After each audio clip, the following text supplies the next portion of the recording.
Okay, this is an interesting question on the quiz, talking about if you take a planet and you make it 8 times more massive, what will happen to the gravity?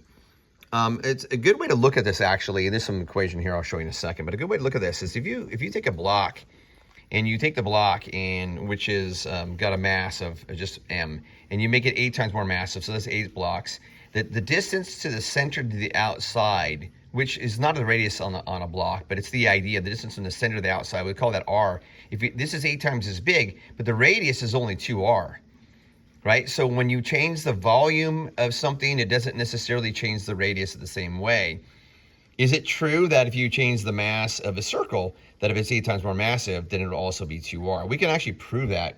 And so the way we'll prove it here is we'll look at the volume equation. So the volume equation says the volume, which is related directly to mass because this is a uniform density, is equal to 4/3 pi r cubed. And now if you rearrange this to solve for radius, and so the radius is the cube root of 3 times the mass, or you could use the volume, over 4 times pi.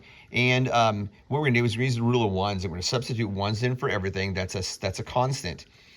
And so 1 for this and 1 for that and 1 for this and 1 for that, but the mass is times 8, or you could actually use a v there if you wanted to and call it 8v. It wouldn't really matter.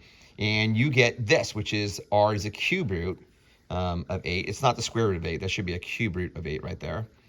Of 8 is 2. And so that means that the radius is indeed not 8 times the size, but it's only twice the size as before. Now, how's that got to do with gravity? Well, to derive for gravity of a planet, you take gravity as a square root of g times the mass of the planet divided by the radius squared. It's a different derivation you should know from a different day, but I'm going to call g1 because it's 1 in every scenario, but this is 8 times more massive and it's 2 times the radius. And so I get 8 over 2 is 4, and this is a square root, and the square root of 4 is 2. And so those are your questions. And a different way to see it here using volume.